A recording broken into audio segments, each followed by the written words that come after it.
Hi guys, today I'm going to interview Dr. Perry.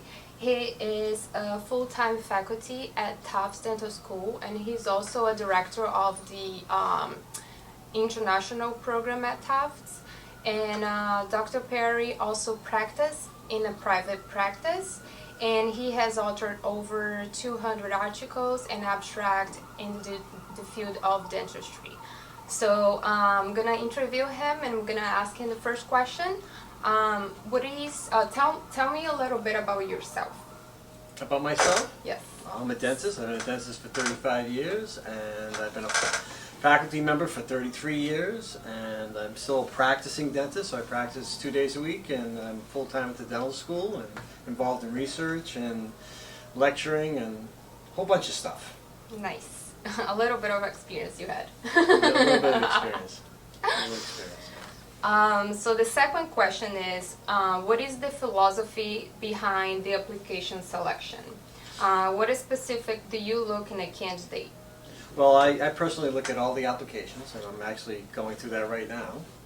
And what I do is I do an overview of all the applications, make sure that they're all complete, and I'm kind of looking for individual applicants that'll fit well in with Tufts. And just because we're interviewing you, you should be interviewing dental schools, because not every school fits everybody. So you got to make sure that it's a good fit for both parties, because it's no good to be at a school that you don't like, and vice versa. So what I look at a candidate is I look at, obviously we look at all the standard things. We look at the GPA and things of that nature. I'll look at work experience, look at what they've done, what they haven't done. We look at volunteer work. I'm looking to see how well of a team player they would be as far as getting along with other people.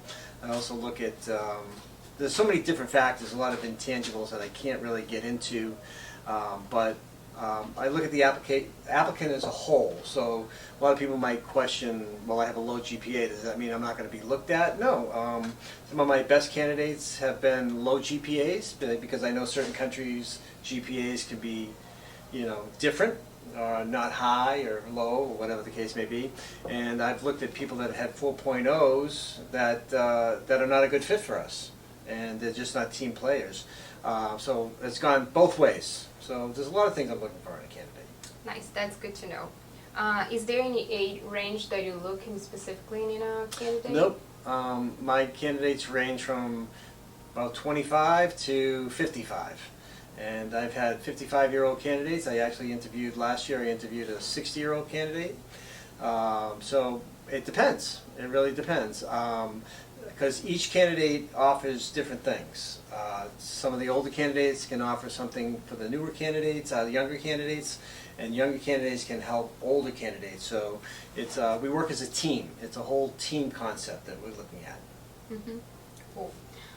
What is the first thing you look in a candidate while you're going through the application? Is there anything specific that you look for? No, I look at make sure the application is complete. I look at the TOEFL score, because I want to make sure that they can actually converse well, because culturally you come from different backgrounds, different perspectives, and I want to make sure that you can integrate well. I look at the GPA. I look at volunteer work. I look at what schools you've gone to. I look at letters of recommendation. I look at if you've done research, you haven't done research, whether you have an advanced degree, especially if you have a lower GPA. Did you try to improve yourself by taking a master's degree or another type of advanced program, and how well you did with that? So make sure you can handle the workload, because I don't want to have a candidate in part of a program that they can't handle the workload and they're not going to succeed on it, because it's an investment. So I don't want anybody to fail. And plus, I only have 35 spots, so that makes it more challenging. Like I say, I can be very selective, which I am. However, I want a diverse class, I want a well-rounded class, and I want a class that really works together. Mm-hmm. So I don't care whether you're from India, Pakistan, Brazil, Venezuela, Colombia, Africa, or wherever you may be. I want to make sure that you're going to work well with the other people, because if you're not, it's going to be a problem. That is true. And so the English level, so what is the cutoff for TOEFL? at Tufts? At Tufts, we cut it off at 90. 90. 90 or above. So if you can't hit 90 or above, I mean, there's certain criteria that we have, certain standards that we have to have. So the 90 in the TOEFL is, without a doubt, you have to have it, period. How about speaking wise? Because I know some people, they think that they understand English well, they can write well, but they're not as good as when they're speaking the language. So is there any issue for you when you get to know the person in the interview and the person doesn't sound as fluent or the English has a strong accent? Is that a problem? Well, the accent's not the problem. However, that's why I personally, I mean, a lot of schools don't do personal interviews. If you make it to the round of a personal interview, an invite to the school, then that's where I'm going to really make my final selection. That's where I'm going to interview you and find if you communicate well. Because it's not, I don't care how the accent is, that doesn't bother me at all. What I care about is, can you communicate with the patient? If you can't communicate with the patient, then I have a problem. So that could throw you out because you just can't communicate. Yeah. That makes sense. So you already answered that question. How many spots Tufts typically has, which is 35. How about INBD? How if the person like fails 2 times or 3 times, is that a problem? No, that doesn't really faze me. As long as it's showing me continuous improvement. As I say, I look at the scores, but the score doesn't define the person for me. I look at the scores and I look to see if they've improved themselves and how they're improving themselves. So if they're improving themselves, then I think I give everybody a fair shot. Unfortunately, I can't give, I mean, I have a lot of candidates that I'd like to give a fair shot to, and I can't because I just don't have enough spots. Yes, yes.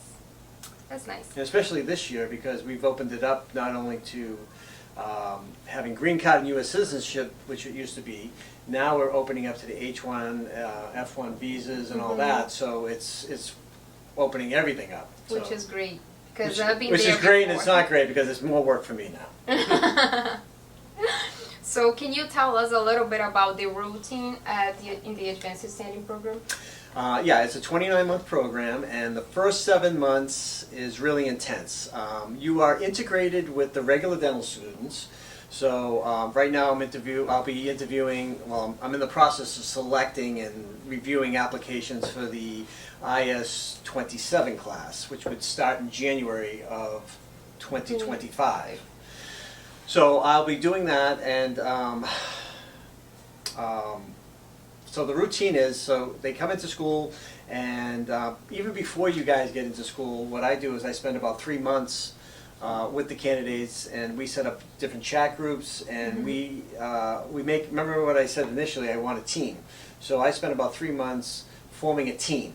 And the international class is a very unique class because we're a small knit group, but you all have strengths. So some of you are really good at Crown and Bridge, some of you are really good at operative, and some of you are really good with computers, some of you are good at languages, some are good with different things, and I want to find out where your strengths and weaknesses are so that you can help each other, because we do it as a team, and it's all the team concept, and it works very, very well. The class really enjoys that, they love that concept, and they get to know each other before they even come into the school. So by the time January comes about, I've already had you pretty much acclimated to how the dental school setting is going to be, all your paperwork's filled out, and then you would then process going through the classes. The classes are integrated with the regular dental students, and then you have some of your own separate classes only because of the class size, like maybe some of the preclinical workshops and things like that might be separate, but you're all integrated as far as testing and all the other things that go along with it. After the 7 months, then you're taking the exact same program as the regular dental students to finish up the rest of it. And most of that's in clinic. So you'd be doing some rotations through oral surgery and pedo and perio and things like that. Pretty much the last couple of years. Yeah, exactly. Nice. And the last one is, which advice would you give to someone who is applying now? if they're applying, I mean, fill out the application, be honest, because I actually read all the applications. So when an applicant is if you get lucky enough to get chosen for an interview at the school, a personal interview, then I'm going to know your application inside and out. I'll know who you are, what you do. I may even, if you put a recommendation down, I will personally, I might call them. And I've caught people that have falsified some information. I've had people that have tried to falsify TOEFL scores. I've had people that try to falsify essays, things like that, and are using artificial intelligence to do it. And once I know that's happening and I catch it, it's over for me, for you. Yeah. So be just be honest. honest. Just be honest. If you have anything in your background when you're filling out your application, if you had any disciplinary stuff like that, because we all do background checks anyway, so Yes, we want that to is find true. out. And also, we don't want to state something that we can't support that we are. Exactly. So, Just be honest. I want you to be yourself. I want to find out who you are. I want to make sure that not only you're a good fit for Tufts, but if Tufts is a good fit for you, because not every school is a good fit for everybody. Some people like city schools, some people don't. Some people want smaller schools. We're the second largest dental school in the country, so oh wow. so we have about 240 students total, including the international students. So it's a big class, and some people get along with that. And the regular dental students and the international students, I've really kind of blended them together. They get along really well. They love each other because the regular dental students help the international help the regular dental students. It's really a community. It's kind of a family. We really create a family. That's what we're creating. Yes. But it's an interesting concept, and people really enjoy it. We have a lot of social clubs.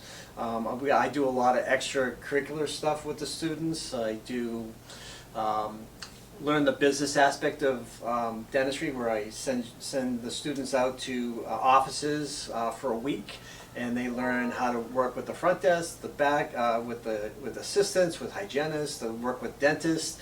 They understand how billing goes, understand how a real dental office works. And you might say, well, I already know that, but you might know it from one office, but this is from different offices, and it's different. You can always learn something differently. I also do a lot of outreach programs where I teach the student how to volunteer. And we do, we're actually, next month I'm going to Tennessee, and I'm taking the largest class I've ever taken. I've taken 21 students this time, and we're going to see, in a weekend, we'll see probably over 1,200 patients in a weekend, where we're doing extractions, fillings, cleanings, dentures, everything. So it's really, you're going to get That's nice. a one-on-one with that. But it can be an intense program. Dental school's not easy, especially if you're doing it for the second time. You've been crazy enough to do it in a different language. In a different language. Than your native language. Exactly. So it's not that it's difficult. It's intense in the sense that you got to have good time management. So if you're a crammer, it doesn't work that way. You can't go the night before and cram for it. It's cumulative, and we want you to really understand what things are going. So it's not only just graduating dental school. You got to keep in mind that the next step is what's life after dental school. So what I also offer the students is I bring in various attorneys, I bring in financial people, I bring in different DSOs, different dental practices, I bring in different entrepreneurs to tell you what your different options are, specialists, things of that nature, so that when you graduate, how to read a contract, what's in a contract, why it's important, how to negotiate. I still get students, as a matter of fact, before I did this interview, I just got someone's asking me to help them because they want to do, open their own practice. So people keep in touch with me, and then I have a whole network of international students around the country, so whether you're going to practice in Massachusetts or whether you're going to practice out in California or Texas, it doesn't really matter. I'll have international students that will help you be successful. So the bottom line is, my job doesn't end at 29 months. My job keeps continuing. So it's not just graduating dental school, it's being successful afterwards, because the goal is to be a dentist in the United States. And I already know who I'm going to look for once I graduate. Thank you so much, Dr. You're Perry. welcome. I really appreciate it because as an international student, I know how hard it was to figure things out, and it works very different from my country. All we have to do is just go on a certain date, take a test, and pass. But here we gotta go through a bunch of different things that we don't really understand how it works. So we really appreciate your time. No, Thank you so much. My pleasure. Good luck, everybody. Thank you. Bye-bye.